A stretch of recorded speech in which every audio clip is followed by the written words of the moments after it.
හොඳයි IELTS විභාගය පිළිබඳව කතා කරනකොට ඇත්තටම මේක ගොඩාක් වෙලාවට මේ විවිධ ව්‍යාජ ක්‍රම මේ ගුරුවරුන්ට අත්දැකීම් නැති හින්දා හුඟක් අයට ඒගොල්ලෝ කියනවා මේ බොරු උපදෙස් දෙනවා ඒගොල්ලෝ ළමයින්ට මේවා ස්කිමින් කරලා කරන්න ඕන සෙල්ෆ් ස්ටඩි කරලා කරන්න ඕන ස්කිමින් ස්කෑනින් වලින් කරන්න ඕන ඒ වගේ මේ වැරදි මොනවාද වැරදි උපදෙස් නිසා ඇත්තටම ළමයි සෑහෙන සැලකිය යුතු පිරිසක් මේ IELTS විභාගයේ අසමත් වෙනවා. ඒකත් සුවිශේෂී කාරණයක් අපි තේරුම් ගන්න ඕන මේ IELTS පිළිබඳව. ඉතින් මේ IELTS විභාගයේ හරි අවබෝධයක් ඇතුව ගිහිල්ලා අපිට හරියටම කරගැනීමේ හැකියාව තියෙනවා.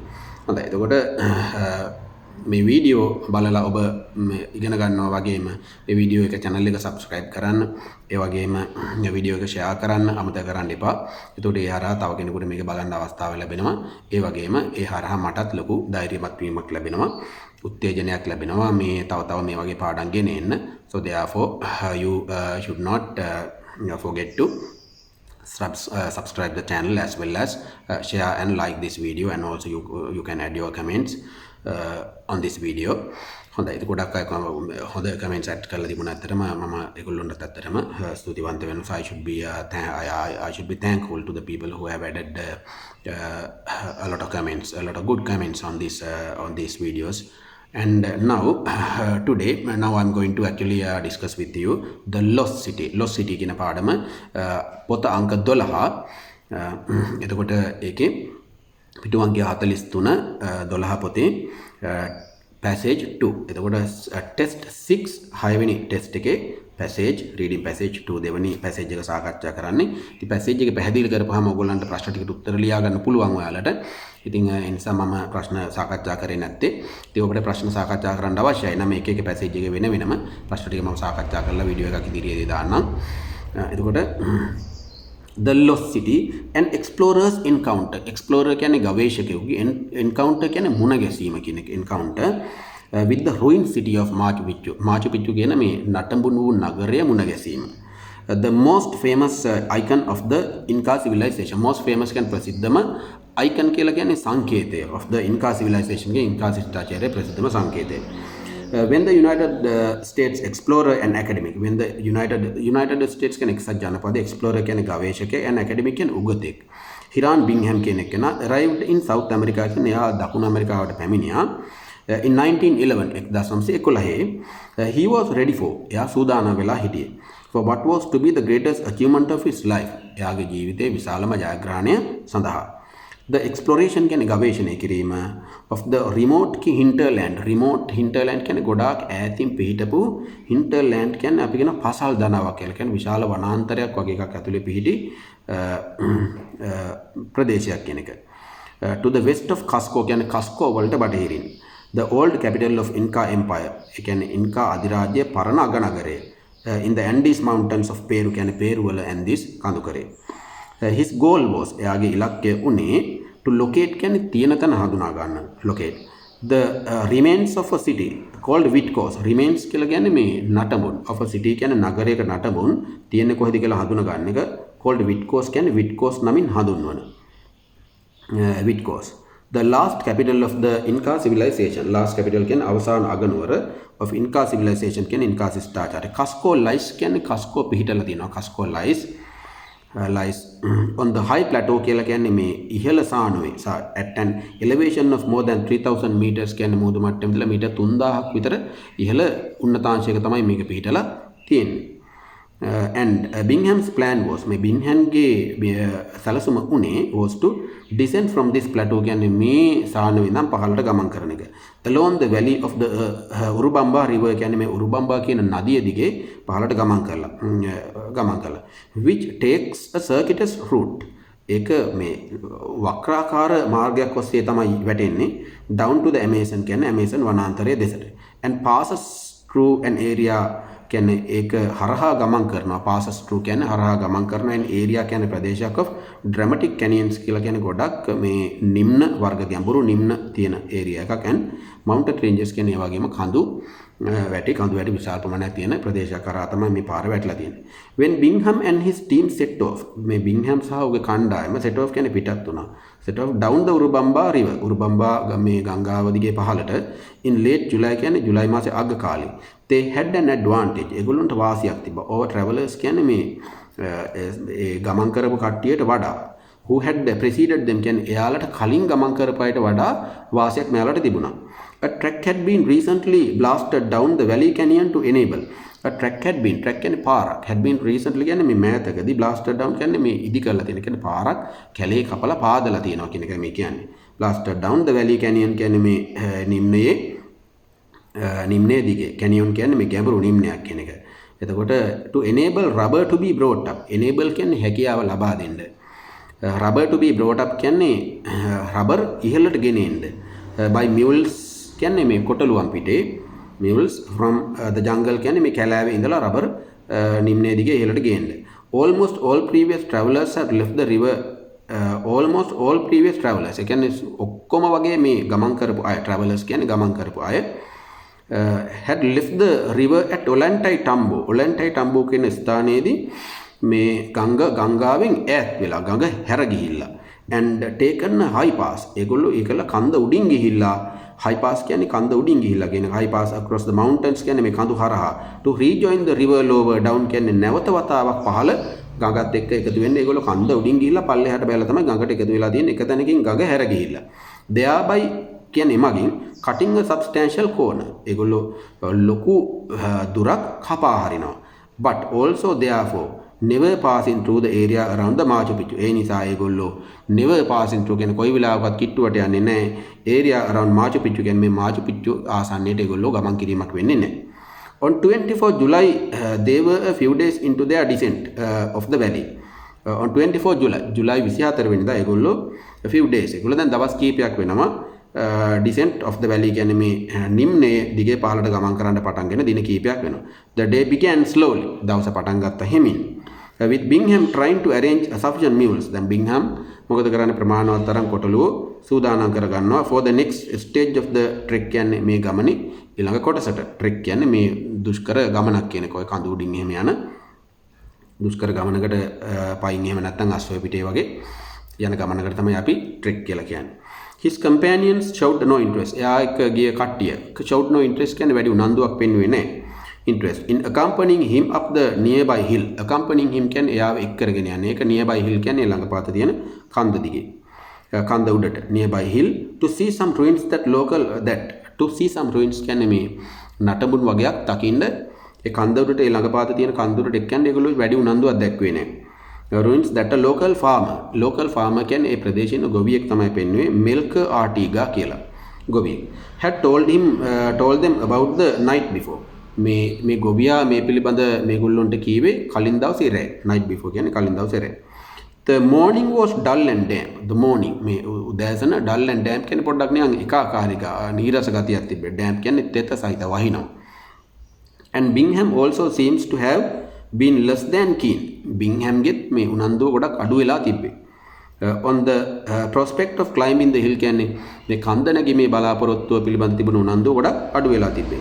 In his book Lost City of the Incas එයාගේ Lost City of the Incas කියන පොතේ මේ ඉන්කාවරුන්ගේ අහිමි වූ නගරේ he relates that he made the ascent. he relates කියන්නේ එයා ලියනවා කියන එක. එයා relates කියන්නේ එයා කියනවා කතන්දරයක් කියනවා මේ විදිහට that made the ascent without having the least expectation. එයා ඒ කන්ද උඩට ගියේ කිසිම බලාපොරොත්තුවක් නැතුව. that he would find anything at the top කියන්නේ මේ කන්ද උඩ වටින වැදගත් දෙයක් මොනවා හරි දෙයක් හම්බෙයි කියලා කිසිම බලාපොරොත්තුවක් නැතුව තමයි එයා මේ කන්ද උඩට නැග්ගේ. Bingham writes about the approach. මේ Bingham ලියනවා එයාගේ ප්‍රවේශය පිළිබඳ approach එක කියන්නේ ප්‍රවේශය in vivid style in his book. පැහැදිලි style එකකින් එයාගේ පොතේ ලියනවා. First as he climbs up the hill. මේ කන්ද උඩට නගිනවත් එක්කම ඉස්සෙල්ලම he describes the ever present possibility of deadly snakes. he describes එයා විස්තර කරනවා අනිවාර්යයෙන්ම deadly snakes මාරාන්තික සර්පයෝ මේකේ ඉන්න පුළුවන්කම තියෙනවා capable of making considerable springs when in pursuit of their prey. capable of කියන්නේ හැකියාව තියෙනවා making considerable springs කියන්නේ මේ පැනලා දෂ්ට කරන්න. in pursuit of their prey කියන්නේ ඒ සර්පයෝ ඔවුන්ගේ ගොදුරු පසුපස හඹා යන අවස්ථාවේ. not that he sees any හැබැයි එයා එකක් දකින්නේ නැහැ not that he sees any කියන්නේ එයා එක සර්පෙක්ක් දකින්නේ නැහැ then there's a sense of mounting discovery ඒ වගේම ඊළඟට තියෙනවා mounting discovery කියන්නේ ඉහළ යන as he comes across great sweeps of terraces then there's a sense of mounting discovery ඒ කියන්නේ මේ ඉහළ යමක් හොයාගන්න පුළුවන් වෙයි කියන ඉහළ යන හැඟීමක් එනවා මෙයාට as he comes across great sweeps as he comes across කියන්නේ එයාට හම්බ වෙනවා great sweeps කියන්නේ විශාල of terraces කියන්නේ මිදුල් වගේ ඒවා දෙන්න mausoleum ඒ වගේම විශාල ගොඩනැගිල්ලක් mausoleum කියන්නේ විශාල ගොඩනැගිල්ල followed by කියන්නේ එතනින් පස්සේ හම්බ වෙනවා monumental staircases කියන්නේ ඒ කියන්නේ ස්මාරක ආකාරයේ දීර්ඝ කාලයක් පරණ monumental කියන්නේ ගොඩාක් පැරණි පඩි පෙළවල් and finally the grand ceremonial buildings of Machu Picchu ඒ වගේම grand ceremonial buildings කියන්නේ Machu Picchu කියන නගරේ අගනුවර එහෙම නැත්නම් රාජධානී මහා විශාල ගොඩනැගිලි හම්බ වෙනවා යාට ceremonial buildings කියලා කියන්නේ ඒ ස්මාරක ආකාරයේ ගොඩනැගිලි කියන්නේ it seemed like an unbelievable dream මේක හරියට අදහන්න බැරි හීනයක් වගේ the sight held me spellbound he wrote එයා ලිව්වා the sight කියන්නේ මේවා දැක්ක ගමන් held me spellbound කියන්නේ මට කතා කරගන්න බැරුව ගියා කියන එකයි කියන්නේ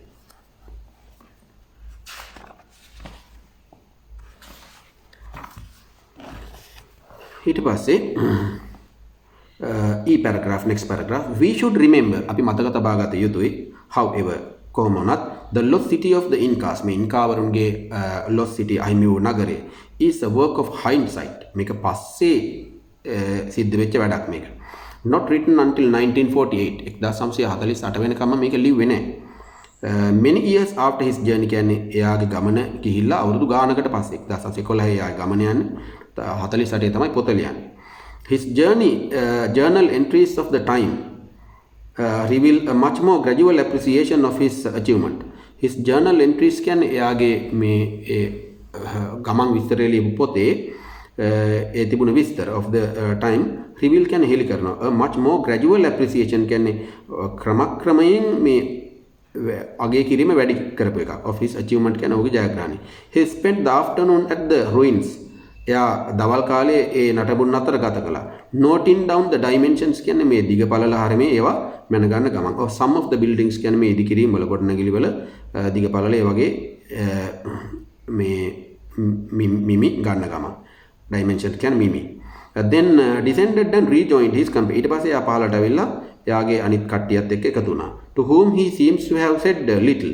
To whom he seems to have said little කියන්නේ එයා ඒ පිළිබඳ කිසිම දෙයක් කිව්වේ නැහැ ඒ කට්ටිය එක්ක about his discovery කියන්නේ එයා හොයාගත්ත දේවල් පිළිබඳ at this stage කියන්නේ මේ අවධියේදී Binghams didn't realize the extent of the importance of the site didn't realize මේ අවස්ථාවේදී Binghamට තේරුනේ නැහැ the extent of the extent කියන්නේ ප්‍රමාණය importance කියන්නේ වැදගත්කම of the site කියන්නේ මේ ස්ථානයේ තියෙන වැදගත්කමේ ප්‍රමාණය පිළිබඳ එයාට වැටහුනේ නැහැ nor did he realize what use he could make of the discovery ඒ වගේ මෙයාට තේරුණෙත් නැහැ no did he realize කියන්නේ ඒ වගේ මෙයාට තේරුණෙත් නැහැ what use he could make එයාට මොන වගේ ප්‍රයෝජනවද මේක ගන්න පුළුවන් කියලා of this discovery කියන්නේ මේ සොයා ගැනීමෙන් එයාට මොන වගේ ප්‍රයෝජනවද ගන්න පුළුවන් කියන කාරණාවත් එයාට තේරුණේ නැහැ හොඳයි ඉතින් මේ විස්තර කිරීම පැහැදිලි කිරීම ගොඩක් සැරයක් අහනකොට මේ වචන වල තේරුම් නිකම් ඔබට මතක තියාගන්න පුළුවන් එක පැරග්‍රාෆ් එකක් 10 වැඩි කිරීම 5 වත් අඩුම තරම් අන්න ඒ වගේ වාර සංඛ්‍යාවක් කියවන්න ඕන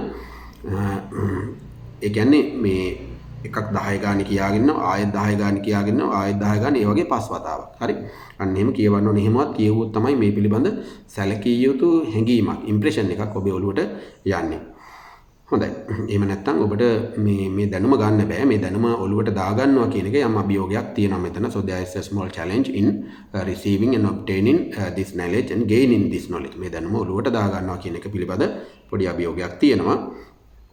හොඳයි ඊට පස්සේ මේ ඒකේ පළවෙනි පියවර ඒක process එකක් දැනුම ගන්නවා කියන එක ක්‍රියාවලියක් කිව්වහම ඒකේ ආරම්භයක් තියෙනවා ස්ටෙප්ස් කීපයක් තියෙනවා එතකොට අවසාන රිසල්ට් එකක් තියෙනවා එතකොට ඒ ක්‍රියාවලියේ එකක් තමයි මේ වීඩියෝ එක ගොඩක් සැරයක් අහන එක ඊට පස්සේ මේක කියවන්න පටන් ගන්න ඕන ඔබ ගොඩක් සැරයක් කියවන්න ඊට පස්සේ මේ ප්‍රශ්න ටික ගොඩක් සැරයක් කියවන්න 100 පාරක් 200 පාරක් කියවුවට කමක් නැහැ ගොඩක් සැරයක් කියන්නේ මේක මේ 10 පාරක් 15 සැරයක් නෙමෙයි හරි එහෙම කියවුවාම ඔබට වෙන දේ තමයි මේ ප්‍රශ්න පිළිබඳ මේ ප්‍රශ්න සරලව අවබෝධ කර ගැනීමේ හැකියාවක් ඔබේ ඔළුව තුළ build up වෙනවා. You can build up an ability to understand these questions. මේ questions හොඳින් තේරුම් ගන්න හැකියාවක් ඔබ තුළ build up වෙනවා. ඊට පස්සේ if however soon after returning soon after returning කියන්නේ ආපසු ආපු ගමන්ම it occurred to him කියන්නේ එයාගේ හිතට ආවා that he could make a name for himself. එයාට පුළුවන්කම තියෙනවා නමක් හදාගන්න. himself from this discovery කියන්නේ මේ සොයා ගැනීමෙන්. When he came to write the National Geographic magazine, මේ National Geographic කියන සංග්‍රහවට මෙයා මේ ගැන ලියව article and that broke the story to the world in April 1913. That broke the story මේකෙන් 1913 මෙයා ලිපියක් ලියනවා National Geographic කියන සංග්‍රහවට. ඒකෙන් මේ කතාව ලෝකෙට යනවා. He knew he had to produce a big idea. එයා දන්නවා එයා මේ පිළිබඳ ලොකු කතාවක් කියන්න ඕන. He wondered whether it could have been the birthplace of the very first Inca. He wondered කියන්නේ එයා හිතුවා whether it could have been the very first Inca birthplace. මේක මේ පළවෙනි ඉන්කාවරුන්ගේ උපන් ස්ථානය වෙන්න පුළුවන්. The Manco the Great. Manco the Great කියන්නේ මේ පළවෙනි ඉන්කා රජුගේ උපන් ස්ථානය. And whether it could also have been එහෙම නැත්නම් මේක have been what chronicles described as මේ ඓතිහාසික වාර්තා විස්තර කරා. chronicles කියන්නේ ඓතිහාසික වාර්තා විස්තර කරා described as the last city of the Incas. මේ ඉන්කාවරුන්ගේ අවසාන නගරයේ විදිහට විස්තර කරා. ඒක වෙන්නත් පුළුවන් මෙතන කියලා එයා හිතුවා. This term refers to Vilcabamba. Vilcabamba කියලා තමයි මේක හඳුන්වන්නේ. The settlement where Incas had fled. settlement කියන්නේ මේ පදිංචි ස්ථානය කියන එක. එහෙම නැත්නම් අපි කියන ජනපදය. Where the Incas had fled from Spanish invaders කියන්නේ මේ ස්පාඤ්ඤ ආක්‍රමණිකයෝ එනකොට මේගොල්ලෝ පැනලා ගින් හැංගෙච්ච ස්ථානය. In the 1530s කියන්නේ 1530 ගණන්වල Bingham made desperate attempts. Bingham ඒ කියන්නේ අසාර්ථක උත්සාහයන් වල යෙදුණා to prove this belief කියන්නේ මේ විශ්වාසය තහවුරු කරන්න for nearly 40 years. අවුරුදු 40ක් විතර. Sadly කනගාටුවට වගේ his vision of the site as both the beginning and end of Inca civilization. Inca ශිෂ්ටාචාරයේ ආරම්භය හෝ අවසානයේ විදිහට එයා දැකපු විදිය එයා හිතපු මේ කාරණා දෙකම while magnificent one ඒක ඇත්තටම හොඳ අදහසක් ඒක. magnificent one කියන්නේ විශිෂ්ට අදහසක් ඒක. is inaccurate. හැබැයි ඒ අදහස් දෙකම වැරදි. We now know අපි දැන් දන්නවා that Vilcabamba actually lies මේ Vilcabamba කියන ප්‍රදේශයේ තියෙන්නේ actually lies 65 kilometers away. Kilometre 65කට එහායින් in the depths of the jungle කියන්නේ මේ කැලෑව ඇතුළට වෙන්න තමයි Vilcabamba කියන ස්ථානයේ තියෙන්නේ. ඒකේ last paragraph අවසාන paragraph එක. One question that has perplexed visitors. මේක නරඹන්න ආපු අය වික්ෂේපයට පත් කරපු එක ප්‍රශ්නයක්. Historians and archaeologists alike මේ ඉතිහාසඥයෝ වගේම පුරාවිද්‍යාඥයෝ එක වගේ. Ever since Bingham ගේ ඉඳලා is why the site seems to have been abandoned. ඇයි මේ ස්ථානය site එක කියන්නේ ස්ථානය abandoned මේක අත්හැරලා දාලා තියෙන්නේ ඇයි before the Spanish conquest කියන්නේ ස්පාඤ්ඤ ආක්‍රමණයට පෙර there are no references to it ඒ පිළිබඳ විස්තර පැහැදිලි කිරීම නැහැ